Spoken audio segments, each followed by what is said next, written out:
Hey guys, this is Comic Uno, and today I'm doing Comic Uno's Best Comics of the Week, and this is the show where I review all the comics I've read this week in one show. We go least favorite to best pick of the week and everything in between. So let's get started. I have, honestly, a pretty average-sized haul for a fifth Wednesday. Usually that tends to have less comics come out, but there was a lot of annuals. There was a lot of big books this week. So number 11 for me is The Plot Holes, issue 1. This actually was an Indiegogo book. I do have the graphic novel somewhere, and I didn't read the graphic novel. Usually like trying to wait for the floppies. I knew it was coming out as floppies, but I liked having the Indiegogo edition. So I picked this one up, and I like the idea of playing with narrative, right? This has to do literally with like storytelling and, you know, trying to dig into manga characters or anime characters and playing playing a commentary on that. But I think the difference between something like this and, let's say, crossovers. Crossover, I think, did a better job of introducing your main characters to care about the more commentary aspect of it. And I feel like this kind of just threw you into it, where I wanted some more background to understand why I should care about these characters. And I like the look of it. I like the art style, which makes sense because it's Sean Murphy's art, but I just couldn't get into the story as much for this one. So giving that 2 stars. All right, moving on to number 10.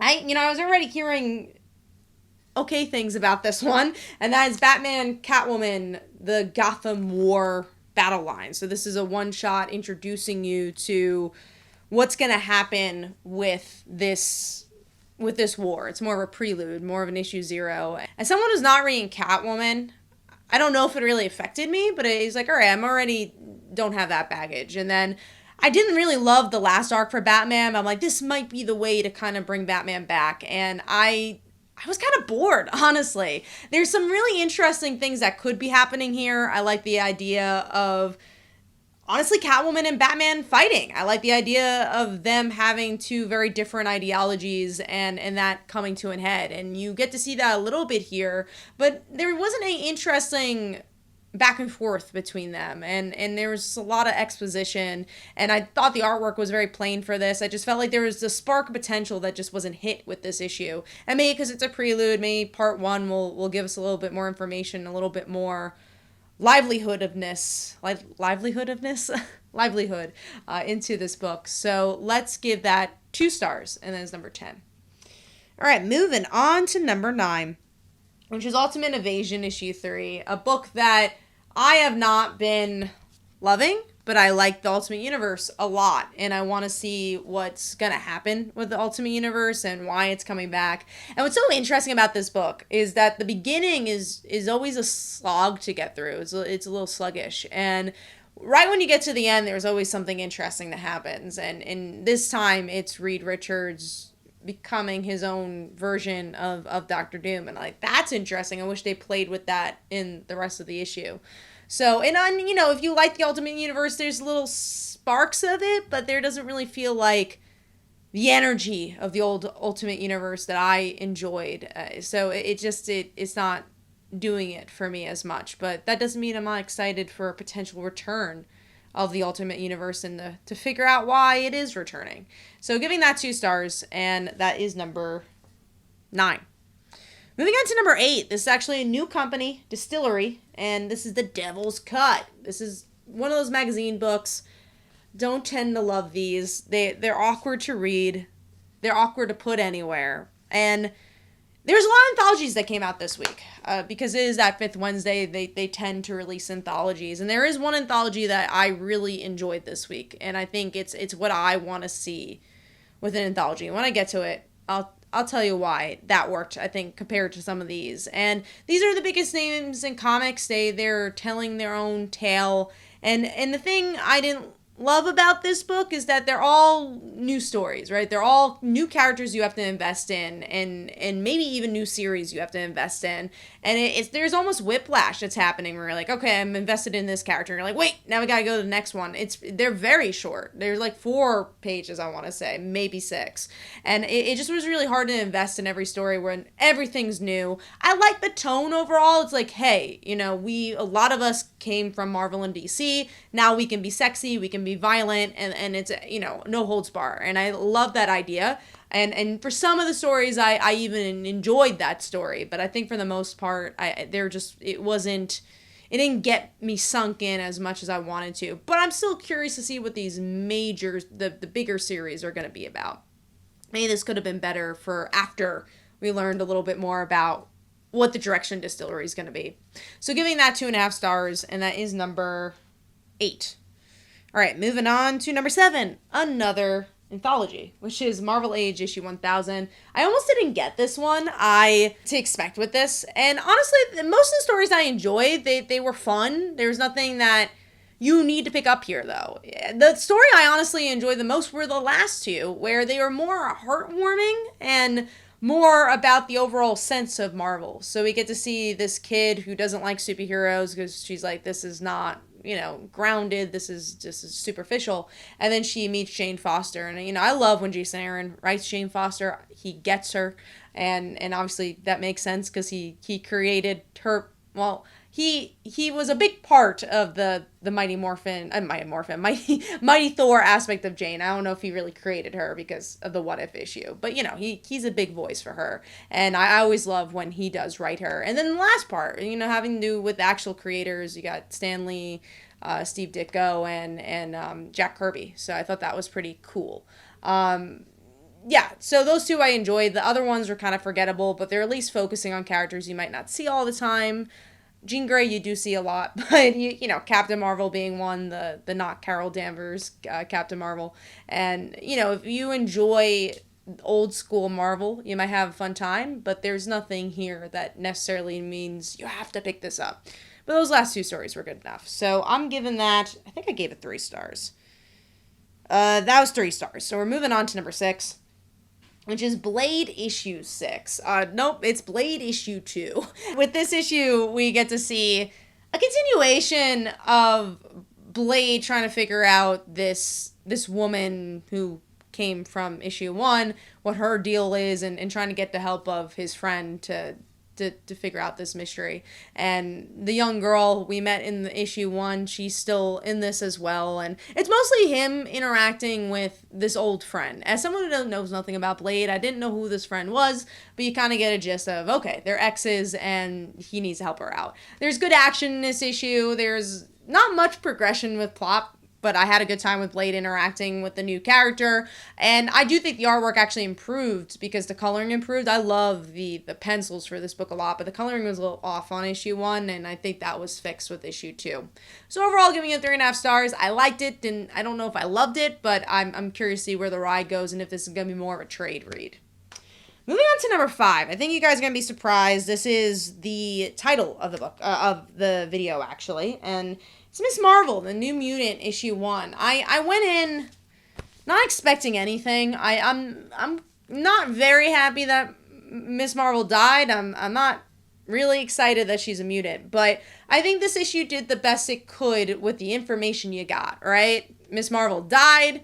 People don't know that she died, and she's a mutant. And the things I really enjoyed from this is what I liked from the original Miss Marvel. I really like her supporting family and Bruno. And I think Bruno was really well written here, where he reacts to Kamala coming back and all this new information, and he just gives her a hug. And I enjoyed that. I enjoy this is conflicting, because I enjoyed the moment where we get to see Ms. Marvel deal with what it means to be a mutant and how people are going to react to you. But then I also feel like it takes away from what the foundation of the character is, this friendly neighborhood hero that everyone loves. And same thing for Kamala, where she almost feels like an outcast in school, or an outcast with the people around her. And I don't, that hasn't been Kamala. I think it's always been that she celebrated her geekdom and everyone loved her for that. And I still don't know how to feel about that aspect because of what it means for the root of the character. But as an X-Men fan, I enjoy seeing a different point of view of how people see mutants and not just having to be with, all right, this person's in the X-Men, let's only see it from the X-Men perspective. I don't know if Kamala's going to join the X-Men. It actually looks like she is, and I think that would be the detriment to this story, is that I wanted to see it separate. I want to see this individual story of just Kamala dealing with being a mutant. So again, it's a conflicting issue, but I think that I liked it. It made me think. It made me react and feel something. So overall, I'm going to give that 3.5 stars. And I thought the artwork was okay for this one, and I think at least there's a direction for Kamala. All right, moving on to number 4, which is Local Man Gold, issue 1. This is a one-shot, so, you don't have to read it if you just want to follow the main story, but I had a fun time with it. It's our Local Man interacting with his old self, so Cross Jack, and we get to see him interact with his old team a little bit in this issue as well, and it's just a moral of the story of him having this identity crisis of, I don't like the person who I was, can I change who I am? And you have some real physical moments of that and emotional moments of that, and it has a nice little end cap where he celebrates Mother's Day, kinda, with his mom, and he's changed some things, so maybe you can change as a person. And the art's solid. I'm glad they used the same artist as the actual main series to stick with the creative team, and it was a solid issue. I'm gonna give that 4 stars, and that is number 4. All right, moving on to number 3, which is The Cult of Carnage, Misery, issue 4. And I actually think this is the best issue thus far because it really dug into Liz Allen. There is like 3 pages where they deal with that other villain, and I'm like, no, go back to Liz. And they do end up going back to Liz in the end. And we get to see what's been going on in her mind and in her life, and we learn that Harry abused her and how that affected her as a person. And then in the end, we get to see the mother of Harry's child, and you're like, whoa, okay, this is gonna be interesting fight or interesting interaction. The artwork is okay for this book. It's still not my favorite, but I think this is the most Liz Allen issue, and I had a good time with it. Some of it's exposition, but I feel like you get some really good reveals in this one to hopefully give you a fun finale or interesting finale. So giving that 4 stars, and that is number 3. All right, moving on to number 2, the anthology I was alluding to, which is Power Rangers, the 30th anniversary, issue 1. I feel like this does what I want an anthology to do. It gives me some emotion in small little bites. Maybe it helps because these characters exist already and you get to play with them. And also it's creators that have played with these characters a lot already. And what I liked about this issue is opening with the juice bar, Ernie, and seeing his importance in the series. And then you have a story about Alpha, characters that just don't get the spotlight. I enjoyed the wedding with Kat and Tommy. I enjoyed that. I think it was a little conflicting because it looks like in another version of this story, Kimberly actually marries Tommy. So I'm like, oh, that's weird that it's in the same book. That threw me off a little bit, but I enjoyed the Kimberly story too, especially because it was written by the actor who played Kimberly. So I just feel like, honestly, almost every story, except maybe Ranger Academy, hit its notes. And it told different sides of Power Rangers, still celebrating the overall franchise and doing something different than what Mighty Morphin, the ongoing series, can accomplish. And only a short story can accomplish. So I enjoyed this a lot. I thought the artwork was really solid in every story here. So I'm going to give that 4 stars, and that is number 2. All right, moving on to number 1, a book I've been loving, and I think it's one of Marvel's best books out right now, and that is The Incredible Hulk, issue 3. I am a big horror fan, and I think this book does horror right, and I keep saying it. I loved Immortal Hulk, and this feels like what Immortal Hulk did without copying what Immortal Hulk was. Because Immortal Hulk, it was more gore, it was more torture porn, honestly. It was very much about the visual of the monster.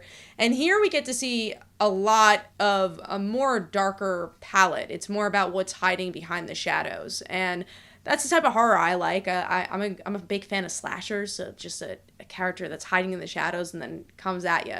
And I enjoyed that. And I think this book does a really good job at balancing itself because of that new character that they introduced. She's a really good POV character. And I love her opening where she's like, don't leave me, I'm not weak. And he's like, yeah, okay, whatever. And then we get to see, learning a little bit more about the mythology, who they're going up against, and how that's going to affect both Bruce and Hulk. And then the girl kind of, I guess, proves herself a bit. And Hulk's like, all right, you can be my buddy, but not Bruce's buddy. And we get to see that they accept each other. And the artwork, again, it nails it. It's so dark, but it's not muddy. It works really well. And I'm just enjoying this series a lot. And I think this issue hits the nail on the head once again. So I'm giving that 4.5 stars, and that is my pick of the week.